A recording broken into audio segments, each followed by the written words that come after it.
സ്വപ്നം കാണാത്ത വ്യക്തികളുണ്ടോ? നമുക്ക് അത്ര ആഗ്രഹങ്ങളുള്ള കാര്യങ്ങളല്ലേ നമുക്ക് സ്വപ്നങ്ങളായി കാണാം.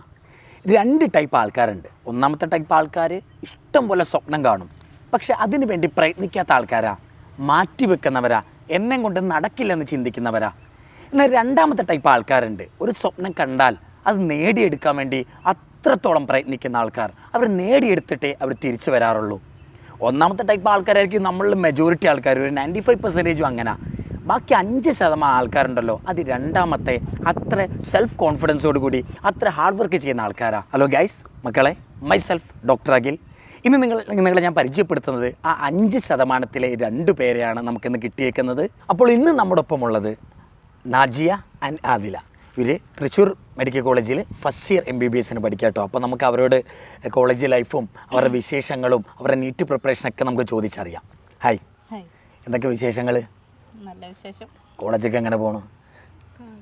അടിപൊളിയായിട്ട് പോകണം. അനാട്ടമി ഇല്ലേ ഫസ്റ്റ് ഇയർ? കടാവറൊക്കെ ചെയ്തോ? ബോഡിയൊക്കെ മുറിച്ചാ? അതെ, വന്ന വീക്ക് തന്നെ തുടങ്ങി. ഓ, വന്ന വീക്ക് തന്നെ തുടങ്ങി. തലയിറങ്ങി വല്ലതും വീണോ? ഇല്ല, ഞങ്ങള് വീണില്ല. വേറെ ആരോ വീണല്ലോ. എന്തൊക്കെ സൗണ്ടൊക്കെ കേട്ടിരുന്നു. ഞാൻ ഫസ്റ്റ് ഇയർ പഠിക്കുന്ന സമയത്ത് ഞങ്ങൾക്ക് കടാവറുള്ള സമയത്ത് ഞാൻ ആ ബോഡീൻ്റെ പാങ്ക്രിയാസ് ഉണ്ട്, ഞാൻ അങ്ങോട്ട് നോക്കി മാത്രമേ എനിക്ക് ഓർമ്മയുള്ളൂ കേട്ടോ. ഞാൻ വീണത് എങ്ങോട്ട് അറിയോ? ബാക്കിലേക്കല്ല, ബോഡീൻ്റെ മുകളിലേക്കാണ്. അങ്ങനെ ഒരു കഥയുണ്ട്, നമുക്ക് പിന്നെ പറയാം. വന്നിട്ട് ഏകദേശം 1 കൊല്ലമായല്ലോ. എങ്ങനെയുണ്ട് കോളേജ് ലൈഫൊക്കെ? അടിപൊളി. അടിപൊളി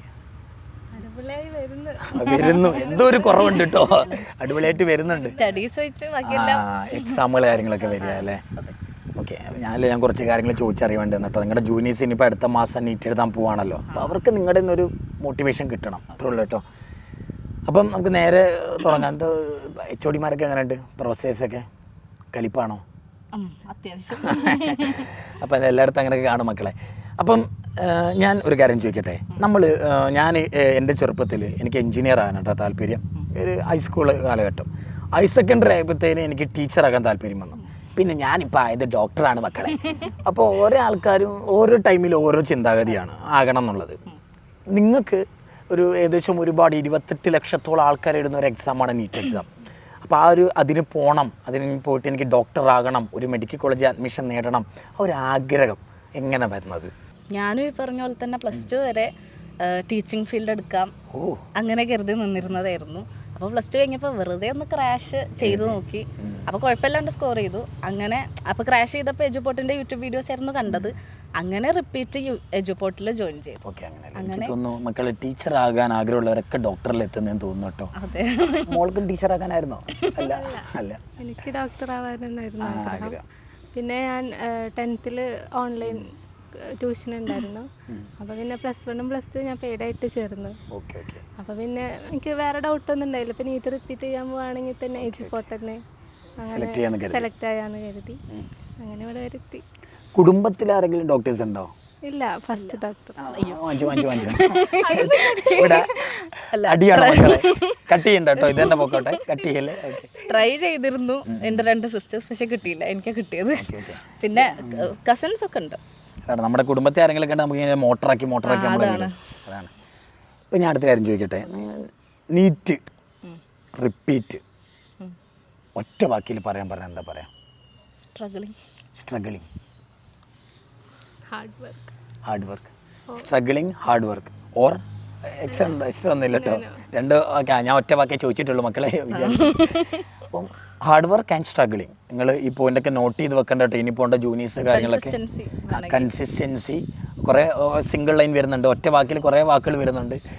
ഹാർഡ് വർക്ക്, കൺസിസ്റ്റൻസി, അങ്ങനെ ഒരുപാട് കാര്യങ്ങൾ വന്നാലേ നീറ്റ് ക്രാക്ക് ചെയ്ത് അവരവരുടെ എക്സ്പീരിയൻസ് എന്ന് പറയുന്ന കാര്യങ്ങളാണ്.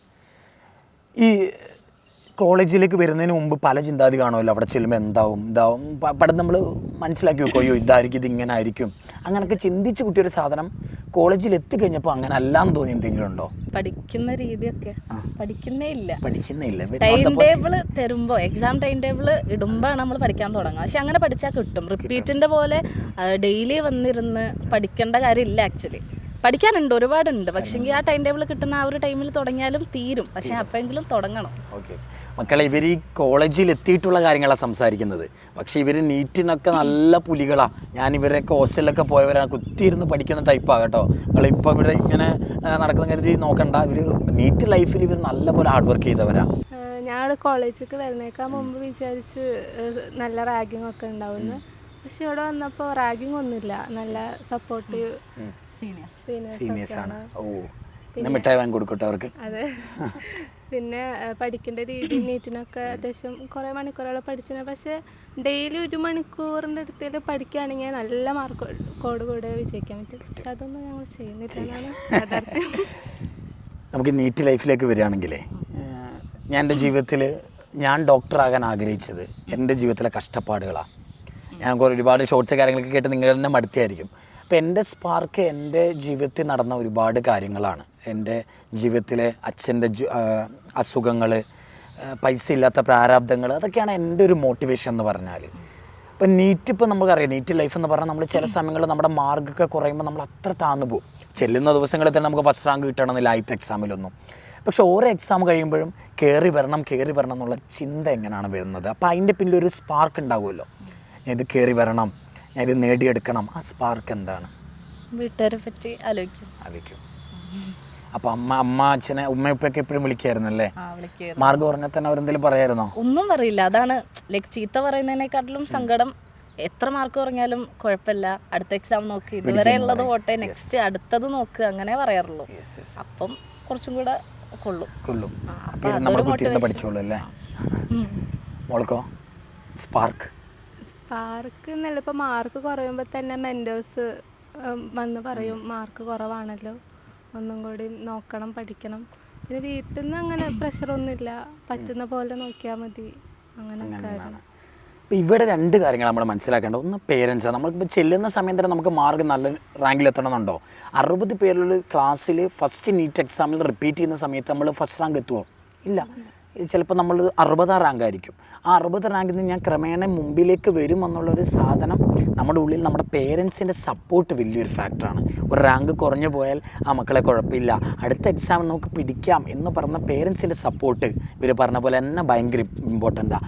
രണ്ടാമത്തത് വേറൊരു റോൾ വഹിക്കുന്ന ആളാണ് മെൻറ്റേഴ്സ്. നമ്മളൊന്ന് കുറഞ്ഞു പോയാൽ കുഴപ്പമില്ല, അടുത്ത പിടിക്കാതെ നിന്നെ കൊണ്ട് പറ്റും എന്ന് പറഞ്ഞാൽ തോളത്ത് 2 തട്ടൊക്കെ തന്ന് നമ്മളെ മോട്ടിവേറ്റ് ആക്കുന്ന, അല്ലെ മോട്ടറാക്കുന്ന ഒരു മെൻറ്റേഴ്സ് നമ്മുടെ ഒപ്പം ഉണ്ടെങ്കിലേ നമ്മുടെ നീറ്റ് ജേർണി ഫുള്ളാകുള്ളൂ മക്കളെ.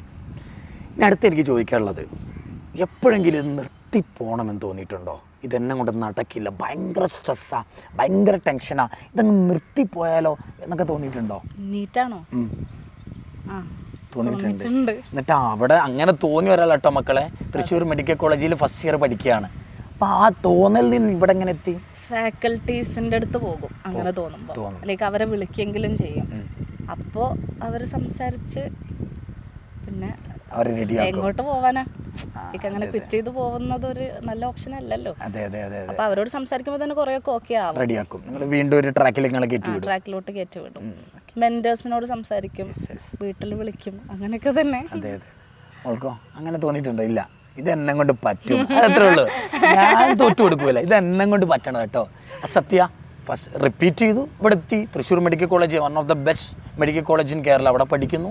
അവൾ കാണിച്ചു തന്നു, ഞാൻ തോറ്റു കൊടുക്കൂല, ഇത് എന്നെ കൊണ്ട് പറ്റണ സാധനം, ഇത് ക്രാക്ക് ചെയ്തിട്ട് ഞാൻ വീട്ടിലേക്ക് വരുള്ളൂ എന്ന് പറഞ്ഞു. ആ ഒരു മെൻറ്റാലിറ്റി കണ്ടോ മക്കളെ? എവിടെയും തോറ്റു കൊടുക്കൂല, ഞാൻ വീണ്ടും വരും, ആ ലക്ഷ്യത്തിൽ നേടിയിട്ടേ ഞാൻ നിർത്തുള്ളൂ. ആ ഒരു മെൻറ്റാലിറ്റി അവർ രണ്ടുപേരുടെയും ആ ഒരു എന്താ പറയുക, അപ്പം അതിനിപ്പോൾ ഇംഗ്ലീഷ് കിട്ടണില്ല മക്കളെ. ആ ഒരു സ്പാർക്ക് ഉണ്ടല്ലോ, സ്പാർക്ക് കുറേ അയക്കണ്. ആ ഒരു മോട്ടിവേഷൻ നിങ്ങളുടെ ലൈഫിൽ നിങ്ങളിനി പോകുമ്പോൾ നിങ്ങൾക്കത് മുമ്പോട്ട് കൊണ്ടുപോകണം. നാജിയ, ഞാൻ ഫറൂഖിലൊക്കെ ക്ലാസ് എടുക്കാൻ വരുന്ന സമയത്ത് ഞാൻ നാജീനെ ഇടയ്ക്കിടയ്ക്ക് കാണും കേട്ടോ. പക്ഷേ സാധാരണ ഒരു നീറ്റ് റിപ്പീറ്റ് ചെയ്യുന്ന കുട്ടിക്കുള്ള ടെൻഷനൊന്നും ഞാൻ നാജീൻ്റെ മുഖത്ത് കണ്ടിട്ടില്ല. ഭയങ്കര കാം ആൻഡ് കമ്പോസ്റ്റ് അങ്ങനെയൊക്കെ പറയാമല്ലോ. ഭയങ്കര കൂളായിട്ട് നടക്കുക, നീറ്റൊക്കെയോ ഞാനിപ്പോൾ എഴുതിയെടുത്ത് കയറുന്നുള്ള ആ ഒരു മെൻറ്റാലിറ്റിയിലായിരുന്നു. ഇതെന്ത് ഇങ്ങനെ കാമായി നടക്കാൻ കാരണം? ബാക്കി എല്ലാവരും ടെൻഷൻ. ഇപ്പം ഞാനൊക്കെ റിപ്പീറ്റ് ചെയ്യുന്ന സമയത്ത് ഹരേ രാമ നാമം ജപിച്ചടക്കാൻ ടൈമാണ്. അപ്പം മക്കളൊക്കെ ആ സമയത്ത് കാമാണ്. How maintain that? സാർ കണ്ട സമയത്ത് കാമായിരിക്കും. ബെസ്റ്റ്. മക്കളെ കണ്ട സമയത്തുള്ള കാമ, പിന്നെ ഹോസ്റ്റലിൽ പോയിട്ട് ഭയങ്കര ടെൻഷൻ ആയിരിക്കും. എക്സാം വരുമ്പോൾ മൂഡ് മാറും, അങ്ങനെയൊക്കെ. ഓക്കെ. ഈ നീറ്റ് റിസൾട്ട് വന്ന് നമ്മൾ നീറ്റ് എക്സാമൊക്കെ കഴിഞ്ഞിട്ട് വന്ന് മാർക്കൊക്കെ കൂട്ടി നോക്കുമ്പം ഒരു മനസ്സിലൊരു മാർക്ക് കൂട്ടി നോക്കിയിരുന്നു നിങ്ങൾ? ഈ വർഷത്തെ എക്സാം എഴുതി ഇറങ്ങിയപ്പോൾ തന്നെ കിട്ടൂല എന്നൊക്കെ ആയിരുന്നു തോന്നിയത്. ആണല്ലേ? അത്യാവശ്യം കോംപ്ലിക്കേറ്റഡ് ആയിരുന്നല്ലോ. പക്ഷേ റാങ്കൊക്കെ കിട്ടി, അത്യാവശ്യം നല്ല റാങ്കാന്ന് അറിഞ്ഞു. പേരൻസിനോട് ആ മൊമെൻറ്റിൽ പറഞ്ഞൊരു മൊമെൻ്റ് ഉണ്ടല്ലോ, ഉപ്പ ഉമ്മ ഞാനത് അത്യാവശ്യം റാങ്ക് ഉണ്ട് കേട്ടോ, എനിക്ക് കിട്ടും കേട്ടോ, ആ ഒരു ഡേയിനെ കുറിച്ച് ഒന്ന് പറയുമോ? നീറ്റ് റിസൾട്ട് വന്ന ആ ഡേ. എക്സാം എഴുതി ഇറങ്ങിയപ്പോൾ കിട്ടൂല എന്ന് തോന്നിയിരുന്നു. കാരണം കുറേ അൺഅറ്റംപ്റ്റഡ് ഒക്കെ ഉണ്ടായിരുന്നു. പക്ഷേ അപ്പം തന്നെ ഫാക്കൽറ്റീസൊക്കെ വിളിക്കാൻ തുടങ്ങി. ബാക്കിയുള്ള ഇൻസ്റ്റിറ്റ്യൂഷനും മൊത്തത്തിൽ നിന്നുള്ള അഭിപ്രായം പറഞ്ഞു എല്ലാവർക്കും കോംപ്ലിക്കേറ്റഡ് ആണ്, അപ്പോൾ കയറാനുള്ള ചാൻസ് ഉണ്ട്, റാങ്ക് കിട്ടുമായിരിക്കും എന്ന് പറഞ്ഞു. അന്ന് രാത്രി തന്നെ എജുപോർട്ടിൻ്റെ ഓഫീസിൽ പോയിട്ടായിരുന്നു മാർക്ക് കാൽക്കുലേറ്റ് ചെയ്തത്, ഫാക്കൽറ്റീസിൻ്റെ കൂടെ തന്നെ. അപ്പം തന്നെ ഏകദേശം മനസ്സിലായി കേരളത്തിൽ തന്നെ ഏതെങ്കിലും ഒരു നല്ല മെഡിക്കൽ കോളേജ് കിട്ടും എന്നുള്ളത്. മോളോ ഉപ്പ ഉമ്മയൊക്കെ എങ്ങനെ റെസ്പോണ്ട് ചെയ്തത്? കെട്ടിപ്പിടിച്ചൊക്കെ എന്തെങ്കിലും വാങ്ങി തന്നാ? എന്നോട് ഇല്ല, ഒന്നും അല്ല വാങ്ങി തന്നോ ചോദിച്ചാൽ ഐഫോണൊന്നും കിട്ടിയില്ല. ഐഫോൺ ഫസ്റ്റ് ഇയർ വരുന്ന എല്ലാവരും ആഗ്രഹിക്കുന്ന ഒരു സാധനം മക്കൾ ഐഫോൺ. ഇവർക്ക് റീലിൻ്റെ പ്രായമാണല്ലോ. ഐഫോൺ വാങ്ങി തരാം, അതൊന്ന് ഉപ്പയോട് പറഞ്ഞാൽ മതി, ഉപ്പ എന്തായാലും വാങ്ങി തരും. പറഞ്ഞു നോക്കണേ, ഞാൻ പറഞ്ഞു നോക്കാം. ഓക്കെ, മോൾക്കോ ആ ദിവസം? റിസൾട്ട് വന്നെന്ന് നോക്കി, അപ്പോൾ കിട്ടൂലെന്ന് വിചാരിച്ച്. പിന്നെ മറ്റേ സുധീർ സാറിനൊക്കെ വിളിച്ചു നോക്കി, പിന്നെ മെൻറ്റേഴ്സിനെ വിളിച്ചു നോക്കി.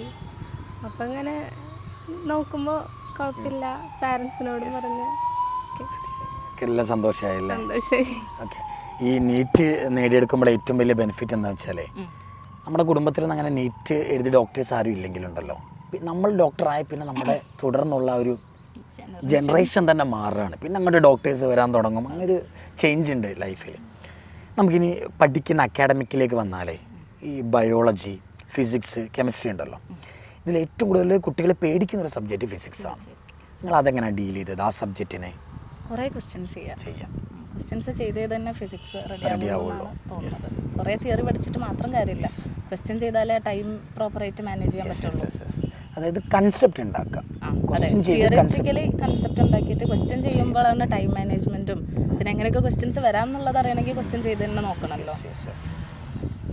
മോളോ എങ്ങനെ ഫിസിക്സിനെ ഡീൽ ചെയ്തത്? ഫിസിക്സ് ഇതേപോലെ തന്നെ കുറേ ക്വസ്റ്റ്യൻസ് ചെയ്തിട്ടുണ്ടായി. പിന്നെ ഇങ്ങനെ സാറുമാരൊക്കെ ഡൗട്ട് ക്ലിയറൻസിന് വരുമ്പോൾ ഞങ്ങൾ ഇപ്പോൾ എൻ്റെ റൂമിൽ 8 പേരായിരുന്നു. അപ്പോൾ ഇങ്ങനെ ഓരോരുത്തർക്കും ഓരോ ഡൗട്ടൊക്കെ ഉണ്ടാകുമ്പോൾ ആ ഡൗട്ട് ഇങ്ങനെ ഒരു സാറിൻ്റെ അടുത്തേക്ക് ഒരു കുട്ടി പോയി ചോദിക്കും. അപ്പോൾ ആ ഡൗട്ട് വന്നിട്ട് ഞങ്ങളോട് എല്ലാവരുടെ അടുത്തും പറഞ്ഞു തരും. അപ്പോൾ അങ്ങനെ ഡൗട്ട് ഈ ക്വസ്റ്റ്യൻ നീ ചോദിക്കണം, ഈ ക്വസ്റ്റ്യൻ ഞാൻ ചോദിക്കണം, അങ്ങനെയൊക്കെ പോയി കുറേ അങ്ങനെയൊക്കെ ഫിസിക്സ് അങ്ങനെ കുറേ ക്വസ്റ്റ്യൻസ് ഒക്കെ ചെയ്തിട്ടുണ്ട്. നോക്ക്, ഇത് ഒരാൾക്കൊരു സാധനം കിട്ടിയത് ബാക്കിയുള്ളവർക്കൂടെ നിങ്ങൾ ഷെയർ ചെയ്ത് അങ്ങനെ പഠിച്ചൊരു മെൻറ്റാലിറ്റിയാണ് ഇവർക്കുള്ളത് കേട്ടോ. അതൊക്കെ തന്നെയാണ് ഇവിടെ എത്താനുള്ള പ്രധാന കാരണവും. ഞാൻ ഒരു കാര്യം ചോദിച്ചോട്ടെ, ഇപ്പം ഞാനിപ്പോൾ ഒരു ചാപ്റ്റർ പഠിക്കുക കേട്ടോ. ആ പഠിച്ച സമയത്ത് ഇപ്പം ഇലക്ട്രോസ്റ്റാറ്റിക്സ് പഠിച്ചു. അപ്പോൾ അതിലെ ഒരു മെറ്റീരിയൽ തുറന്നു, അതിലെ ക്വസ്റ്റ്യൻസ് എല്ലാം ചെയ്തു. 100 ക്വസ്റ്റ്യൻ ഉണ്ടെന്നിരിക്കട്ടെ. ആ കുട്ടി ആ ചാപ്റ്റർ തന്നെ അടുത്ത മെറ്റീരിയൽ എടുക്കുന്നു, അത് 100 ചെയ്യുന്നു, അടുത്ത മെറ്റീരിയൽ എടുക്കുന്നു. ഇങ്ങനെ മെറ്റീരിയലിൻ്റെ എണ്ണം കൂട്ടുന്നത് നല്ലതാണോ, അതോ ഒരു മെറ്റീരിയൽ തന്നെ വീണ്ടും വീണ്ടും ചെയ്യുന്നതാണോ നല്ലത്? എനിക്ക് തോന്നിയത് ഒരു മെറ്റീരിയൽ തന്നെ വീണ്ടും അല്ലെങ്കിൽ 2 മെറ്റീരിയലൊക്കെ ആയിക്കോട്ടെ. കുറേ മെറ്റീരിയൽസ് ചെയ്യുന്നതിനേക്കാളും ചെയ്യുന്ന ക്വസ്റ്റ്യൻസ് പിന്നെ കിട്ടാണ്ടാവരുത്. ചെയ്യുന്നത് റിപ്പീറ്റഡ് ആയിട്ട് ചെയ്താൽ അത് നന്നാവുമെന്ന് എനിക്ക് തോന്നിയിട്ടുണ്ട്. അത് തന്നെ എനിക്ക് എൻ്റെ റിപ്പീറ്റ് സമയത്ത് എനിക്ക് തോന്നിയതാണ്. ഇപ്പം നമ്മളിപ്പോൾ ഒരു മെറ്റീരിയൽ എടുത്തു, അതിലൊരു ക്വസ്റ്റ്യൻ നമ്മൾ 100 ക്വസ്റ്റ്യൻ ചെയ്യുന്നിരിക്കട്ടെ, ഒരാഴ്ച 100 ക്വസ്റ്റ്യൻ പലത് നമുക്ക് കിട്ടില്ല. ഓൾറെഡി നമ്മൾ ചെയ്തതായിരിക്കും, പക്ഷെ നമുക്ക് കിട്ടാതാവും. അതിനർത്ഥം ആ മെറ്റീരിയൽ നമുക്ക് റെഡി ആയിട്ടില്ല എന്നല്ലേ? ഒരു വട്ടം ചെയ്ത് ആരാണെങ്കിലും മറക്കും. അപ്പോൾ കുറച്ച് കാലം കഴിഞ്ഞിട്ട് അത് തന്നെ റിവൈസ് ചെയ്താൽ കുറച്ചും കൂടെ യൂസ്ഫുൾ ആവും. മൾട്ടിപ്പിൾ മെറ്റീരിയൽ എടുക്കാതിരിക്കുക അല്ലേ മോൾക്ക്? ഇതിനല്ലേ അഭിപ്രായം? മൾട്ടിപ്പിൾ മെറ്റീരിയൽ എടുക്കാതിരിക്കുക, ഒരു മെറ്റീരിയൽ തന്നെ ചെയ്ത് അതിൽ കിങ് ആകുക, പെർഫെക്റ്റ് ആകുക. ഈ ബയോളജിനെ കുറിച്ച് എന്താ പറയാനുള്ളത്? NCERT ലൈൻ ബൈ ലൈൻ ഒക്കെ വായിച്ചിരുന്നു? ഓക്കെ. ഔട്ട് ഓഫ് ക്വസ്റ്റ്യൻസ് ഒന്നും ചെയ്തിട്ടൊന്നുമില്ലല്ലോ, ഒന്നും പഠിക്കാൻ നിന്നിട്ടില്ല. NCERT തന്നെയാണ് അതിൻ്റെ ബൈബിൾ അല്ലേ? ഇപ്പോൾ കെമിസ്ട്രി എങ്ങനെയാണ് മോളെ ഡീൽ ചെയ്തത്? കെമിസ്ട്രി ഓർഗാനിക്കൊക്കെ വരുമ്പോൾ ടെക്സ്റ്റ് ബുക്ക് നന്നായി വായിക്കും. ഓർഗാനിക്കിനല്ലേ? ഇനോർഗാനിക്കിനും വായിക്കേണ്ടി വരും? ഇനോർഗാനിക്കും നന്നായിട്ട് വായിക്കണം. ഇനോർഗാനിക്കും ഓർഗാനിക്കും നന്നായി ടെക്സ്റ്റ് ബുക്ക് വായിച്ചിട്ടുണ്ടായി. പിന്നെ ഫിസിക്കലി കൂടുതലും പ്രോബ്ലംസ് ചെയ്തിട്ടുണ്ടായിരുന്നു. അങ്ങനെ ടെക്സ്റ്റ് കോഡിട്ടൊക്കെ പഠിക്കാറുണ്ടോ? കോഡുണ്ട്. ബയോളജിയിൽ ഉപയോഗിക്കാറുണ്ടോ കോഡൊക്കെ? കോഡൊക്കെ ഇട്ടാ പഠിക്കുന്നല്ലേ? ഇക്വേഷൻ ബുക്ക് ഉണ്ടല്ലോ, ഫിസിക്സ്. അതെ. പല കുട്ടികളും ഇത് ഫോളോ, ഞാൻ കണ്ട ഒരുപാട് കുട്ടികൾ ഇത് ഫോളോ ചെയ്യുന്നുണ്ട്. അതായത് കെമിസ്ട്രിയിലെ ഫിസിക്സിലേക്ക് നെയ്മഡ് റിയാക്ഷൻ സെപ്പറേറ്റ് എഴുതി വെക്കുന്നു, ഫിസിക്സിലെ ഇമ്പോർട്ടൻറ്റ് ഇക്വേഷൻസ് സെപ്പറേറ്റ് എഴുതി വെക്കുന്നു. അങ്ങനെ ഒരു ഇക്വേഷൻ ബുക്ക് ഉണ്ടാക്കുന്ന നല്ലതായിരിക്കും.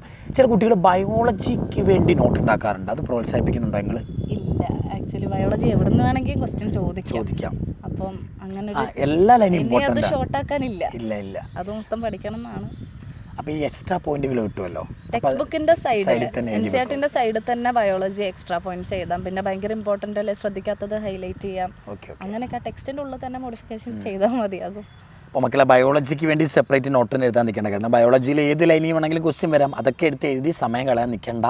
ബയോളജിയിലെല്ലാം ലൈൻ ബൈ ലൈൻ വായിക്കുക, ഡയഗ്രാംസ് നോക്കുക. എക്സ്ട്രാ കിട്ടുന്നതൊക്കെ ബുക്കിൻ്റെ സൈഡിൽ എഴുതി വെക്കുക, ടെക്സ്റ്റ് ബുക്കിൻ്റെ സൈഡിൽ എഴുതി വെക്കുക. സത്യം പറഞ്ഞിട്ടുണ്ടല്ലോ, ഈ നീറ്റ് നല്ലപോലെ കഷ്ടപ്പെട്ടു നല്ല റാങ്ക് നേടി ഒരു തൃശ്ശൂർ മെഡിക്കൽ കോളേജിൽ ഇപ്പം പഠിക്കുന്നു. അതൊരു വലിയ കാര്യം കേട്ടോ. ഇവരെ പഠിപ്പിച്ച ഞാൻ അത് ആ കാര്യത്തിൽ ഞാൻ ഭയങ്കര ഒരു പ്രൗഡ് മൊമെൻറ്റിലാണ് ഞാനിപ്പോൾ നിൽക്കുന്നത്. ഏറി കയറിയിരിക്കണ്. പക്ഷേ ഞാനൊരു കാര്യം ചോദിക്കട്ടെ മക്കളെ, എന്നോട് കുറേ കുട്ടികൾ ചോദിക്കുന്ന ഡൗട്ട് എന്താ അറിയോ, സാർ എനിക്ക് +2 മാർക്ക് കുറവാണ്, എനിക്ക് ഡോക്ടറാകാനൊക്കെ താല്പര്യമുണ്ട്, ഞാൻ നീറ്റിന് പോയി എനിക്ക് കിട്ടുമോ എന്നൊക്കെ ഒരുപാട് കുട്ടികൾ സംശയിക്കുന്ന ആൾക്കാരുണ്ട്. അപ്പം അങ്ങനെയുള്ള മക്കളോട് നിങ്ങൾക്ക് എന്താ പറയാനുള്ളത്? ആക്ച്വലി +2ൻ്റെ മാർക്ക് ഡിപ്പെൻഡ് ചെയ്യുന്നില്ല. +2ന് എത്ര മാർക്ക് കൂടുതലാണെങ്കിലും കുറവാണെങ്കിലും നമ്മൾ റിപ്പീറ്റ് ആ ഒരു വർഷം എങ്ങനെ എടുക്കുന്നു എന്നുള്ളതുപോലെ ഇരിക്കും. ആ ഒറ്റൊരു വർഷം ഹാർഡ് വർക്ക് ചെയ്യാൻ റെഡി ആണെങ്കിൽ ക്രാക്ക് ചെയ്യാൻ പറ്റുന്നതേ ഉള്ളൂ. നീറ്റ് മക്കളെ ഒരു കൊല്ലം കൺസെപ്റ്റോട് കൂടി മെനക്കെടുന്നവർക്ക് ക്രാക്ക് ചെയ്യാൻ പറ്റുന്നതേ ഉള്ളൂ നീറ്റ് എന്ന് പറഞ്ഞാൽ. നിങ്ങൾ +1 +2ൻ്റെ മാർക്കൊന്നും ആലോചിച്ച് വിഷമിക്കൊന്നും വേണ്ട. അതൊന്നും ഇതിനെ ഡിപ്പെൻഡ് ചെയ്യുന്ന കാര്യമല്ല. ആ ഒരു കൊല്ലം നിങ്ങൾ എത്രമാത്രം ഹാർഡ് വർക്ക് ചെയ്തു, എത്രമാത്രം മെനക്കെടുന്നു, അതെല്ലാമാണ് നീറ്റിൻ്റെ ഫൈനൽ റാങ്കിനെ ഡിസൈഡ് ചെയ്യുക അല്ലേ. ഇപ്പോൾ കുറേ നേരമായില്ലേ, നമുക്ക് അവസാനിപ്പിക്കാമല്ലേ. ഞാൻ കുറേ പേപ്പറിലൊക്കെ എഴുതിക്കൊണ്ട് വന്നിട്ടുണ്ട് മക്കളെ, ചോദിക്കാൻ സമയമില്ല, ഇരുട്ടായുണ്ട് കേട്ടോ. അപ്പം എന്തായാലും ഫൈനലായിട്ട് ഒരു കാര്യം ചോദിക്കട്ടെ, ഇനി വരാൻ പോകുന്ന നീറ്റ് റിപ്പീറ്റ് ചെയ്യുന്ന നിങ്ങളുടെ ജൂനിയേഴ്സിനോട് എന്തെങ്കിലും ഒരു അഡ്വൈസ് കൊടുക്കാനുണ്ടോ?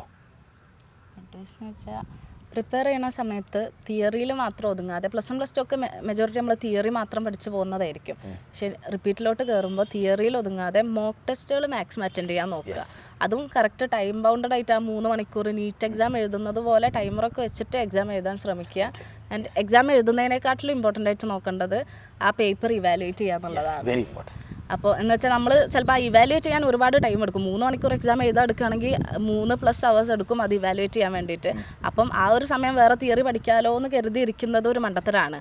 നമ്മൾ എക്സാംസ് എഴുതുന്നതിനേക്കാട്ടിലും ഇമ്പോർട്ടൻ്റ് അത് വാലുവേറ്റ് ചെയ്യുക എന്നുള്ളതാണ്. എന്നിട്ട് അതിൽ വരുത്തിയ മിസ്റ്റേക്സ് ഇനി വരുത്താതിരിക്കുക. എന്തൊക്കെ മിസ്റ്റേക്സ് വരുത്തി, എന്തുകൊണ്ട് വരുത്തി എന്നുള്ളത് ഇവാലുവേറ്റ് ചെയ്യുക. ആൻഡ് ആ മിസ്റ്റേക്സ് ഇനി വരുത്തരുത്. പിന്നെ ഈ എക്സാം പേപ്പറിൽ വന്ന ക്വസ്റ്റ്യൻസ് ഇനി നീറ്റിന് വന്നാൽ നമുക്ക് എഴുതാൻ പറ്റണം, അത് ഉറപ്പുവരുത്തുക.